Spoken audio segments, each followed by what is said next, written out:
ओम देवानां चारिषीणां गुरुकांचानि सन्निभं बुद्धिभूतं त्रिलोकेशम तम नमामि बृहस्पतिम। नमस्कार, जय श्री राम साथियों। 22 अप्रैल 2023 समय रहेगा सुबह 3:33। देवगुरु बृहस्पति अपनी स्वराशि मीन राशि से निकलकर अपने मित्र की राशि मेष राशि में प्रवेश करेंगे, जहां ये पहले से उपस्थित राहु के साथ संयोग करके गुरु राहु चांडाल दोष का अब ये निर्माण करेंगे। अतः ये स्थिति समस्त राशि के जातकों के लिए अत्यंत संवेदनशील रहेगी। यदि बात बृहस्पति ग्रह की करें तो पौराणिक ग्रंथों के अनुसार ये ब्राह्मण कुल से संबंध रखते हैं और समस्त देवताओं के अग्रज एवं पूजनीय हैं। यदि इनके प्रभाव के विषय की चर्चा करें तो एक व्यक्ति के जीवन में जो सबसे प्रमुख आयाम है, जैसे उसकी शिक्षा, उसके समझ का स्तर क्या होगा, उसका भाग्य कितना साथ देगा, उचित मार्ग से जीवन में धन की कितनी उपलब्धि होगी, इसके अलावा विवाह हो गया, संतान हो गया, इन सभी भौतिक पक्षों पर गुरु अपना अच्छा खासा प्रभाव रखते हैं। चूंकि बृहस्पति स्वभावतः ब्राह्मण हैं, अतः आपके जीवन में धर्म का कितना महत्व होगा, आपकी बुद्धि में अध्यात्म का स्तर क्या होगा, आप अपने से बड़े गुरु तुल्य, माता पिता तुल्य व्यक्तियों के प्रति कितने विनयशील होंगे, इन समस्त बातों का निर्धारण एकमात्र गुरु के द्वारा ही होता है।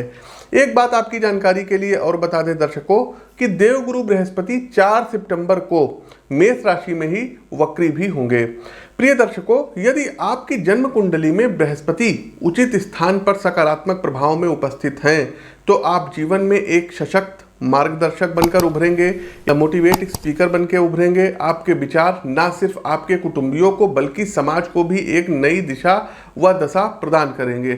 चूंकि बृहस्पति सौर मंडल में ग्रहों के बीच आकृति में भी सबसे बड़े हैं, अतः भौतिक रूप से भी इनका गुरुत्व एवं प्रभाव समस्त राशि के जातकों को बहुत ही गहनता से प्रभावित करता है।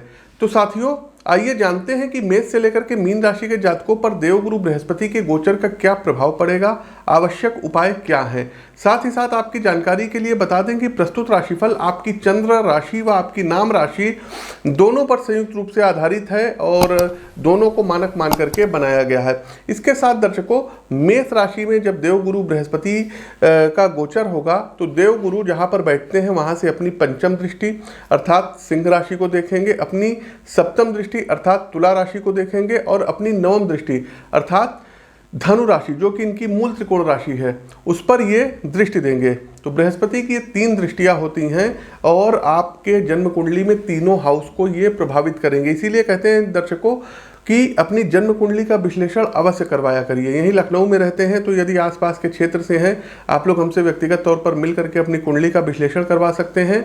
और एक चीज़ और बता दें दर्शकों, जब बृहस्पति का मेष राशि में गोचर हो रहा हो, किसी प्रकार का रत्न हो गया, रुद्राक्ष हो गया, येलो सफायर हो गया अच्छी क्वालिटी का, तो आप हमारे संस्थान से भी ले सकते हैं। पूरी जो है मतलब जिम्मेदारी के साथ एक अच्छा स्टोन आपको उपलब्ध कराएंगे।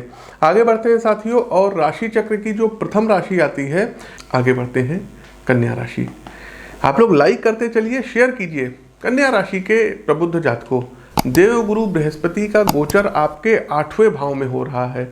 अच्छा देखिए, लोग कहते हैं, ज्योतिष की ये धारणा है कि जो त्रिक भाव होते हैं 6, 8, 12, इसमें जो शुभ ग्रह होते हैं अच्छे फल नहीं देते हैं।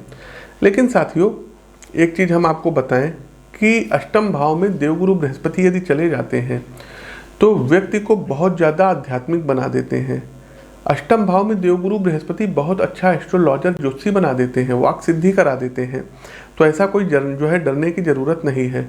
तो कन्या राशि के जातकों बात कर रहे थे कि अष्टम भाव में देवगुरु बृहस्पति का गोचर हो रहा है, तो लिहाजा जो है यदि हम आपकी स्थितियों का विश्लेषण करें तो सांसारिक गतिविधियों में, भौतिक कार्यों के संदर्भ में उतना सहयोगी तो ये गोचर नहीं होगा। कामकाज को लेकर दिक्कतें आएंगी, अकस्मात कुछ चुनौतीपूर्ण स्थितियाँ आपके मानसिक साहस को हिला सकती हैं, लेकिन धैर्य रखिएगा, पेशेंस रखिएगा। पारिवारिक संदर्भ में भावनाओं का उतार चढ़ाव लगा रहेगा, जिसके कारण आपका फोकस कामकाज से हट सकता है। जीवन साथी के साथ दाम्पत्य संबंधों में रिश्तों को लेकर के विवाद की स्थिति बनी रहेगी। बात इतनी बिगड़ सकती है कि ससुराल पक्ष से मनमुटाव हो जाएगा और कुछ महत्वपूर्ण रिश्ते बिखर सकते हैं, कोर्ट कचहरी के चक्कर लग सकते हैं। क्योंकि मित्रों मानसिक टेंशन लगी रहेगी जिसका सीधा प्रभाव आपकी सेहत पर भी पड़ेगा। अतः ब्लड प्रेशर हो गया, फैटी लीवर हो गया, अवसाद हो गया, आपको जो है बोल सकते हैं एंजाइटी की प्रॉब्लम हो सकती है। इसलिए यहाँ पर सलाह देंगे कि विवादों से दूर रहिएगा, मेडिटेशन करिएगा और पारिवारिक विवाद को सुलझाइएगा, उसको तोड़िएगा नहीं। और फैमिली लाइफ की टेंशन आपका मन मस्तिष्क आध्यात्मिक गतिविधियों की ओर ले जा सकती है। कोई आध्यात्मिक गुरु के आप लोग टच में जा सकते हैं, क्योंकि होता क्या है जब व्यक्ति के ऊपर दुख आता है तभी वो लोग जो है ज्योतिष गुरु इन लोगों के पास जाता है, धर्म कर्म के काम ज़्यादा करता है। तो हमारी आपको एक सलाह है, आप पैसा हो ना हो, कोई आपकी सुने ना सुने, लेकिन यदि आप ईश्वर के शरण में सच्चे मन से चले गए, भगवान का नाम जाप यदि आपने कर लिया, तो हम जितने लोग भी हमसे मिलने आते हैं हम सबसे कहते हैं कि ग्रह नक्षत्र तारे सितारे जिनके अंदर अनंत कोटि ब्रह्मांड नायक भगवान है, अनंतो अनंत कोटि उनके अंदर है, उनके शरीर के अंदर समाई हुई है, तो ये सब चौकीदार हैं। मतलब जितने भी ग्रह नक्षत्र तारे सितारे हैं ये उनके अंदर समाहित हैं। तो भगवान के यदि आप शरण में जाते हैं तो ये ग्रह नक्षत्र भी कुछ नहीं कर पाते हैं। तो जब भी दुख हो कभी आप भगवान के लिए रो करके देखिए, भगवान आपको कभी फिर रोने नहीं देंगे। और ये बात खुद के ऊपर आजमाई हुई है। तो यदि आप भगवत चिंतन में लीन रहेंगे, भगवान की भक्ति में यदि आप लीन रहेंगे तो कोई परेशानी नहीं आएगी। कोशिश कीजिए कामकाज से ब्रेक लेकर के अकेले 10 से 15 मिनट दिन के लिए कुछ भगवान के मंदिर में बैठिए, वहाँ धर्म कर्म से संबंधित कार्य करिए, झाड़ू पोछा आप लगा सकते हैं। धार्मिक यात्राओं पर आप निकल जाइए, वहाँ पर आत्मिक शांति एवं सात्विक समझ की प्राप्ति होगी। यदि आप लोग आसपास एनसीआर रीजन में रहते हैं, ऋषिकेश वगैरह आप चल जाइए, महीने में एक बार 2-3 दिन के लिए, कम से कम एक सुकून का आपको वहाँ एहसास होगा। साथियों, अगस्त तक आपको कामकाज में थोड़ी ज़्यादा सतर्कता रखनी पड़ सकती है यदि आप सरकारी सेवा में हैं तो, कारण कि आपकी गतिविधि का नकारात्मक प्रभाव उच्चाधिकारियों पर पड़ सकता है, जिससे सरकारी दंड का सामना आपको करना पड़ेगा। वर्ष के अंत तक आर्थिक संदर्भ को लेकर स्थितियों में सुधार आएगा। पैतृक संपत्ति की प्राप्ति तथा ससुराल पक्ष से रिश्तों में सुधार स्थितियों को सामान्य करेगा। साल के अंत में ही परिवार की जमीन से जुड़ा कोई फैसला आपके पक्ष में होगा जो आपके लिए आश्चर्यजनक सिद्ध होगा। 8th हाउस जो होता है ना, ये अनएक्सपेक्टेड चीज़ों के लिए भी होता है। उपाय क्या करेंगे? तो प्रतिदिन गुरु के पौराणिक मंत्रों की एक माला का जाप करिए और 27 गुरुवार नोट कर लीजिएगा। 1.25 किलो पीले चने की दाल, 1.25 मीटर पीला वस्त्र, ये किसी ब्राह्मण को, किसी बुजुर्ग को, किसी मंदिर के पुजारी को आप लोग डोनेट करिए। तो प्रिय दर्शकों, ये तो था गुरु का गोचर मेष राशि में। आपको कैसा लगा कमेंट बॉक्स के माध्यम से अवगत कराइए। नए हैं तो चैनल को सब्सक्राइब करिए, बेल आइकन दबाइए। अपनी वाणी को विराम देते हुए ज्योतिष के इस मंच से मैं पंडित आशीष वत्स आप सभी प्रबुद्ध साथियों से विदा लेता हूँ। नमस्कार, राम राम।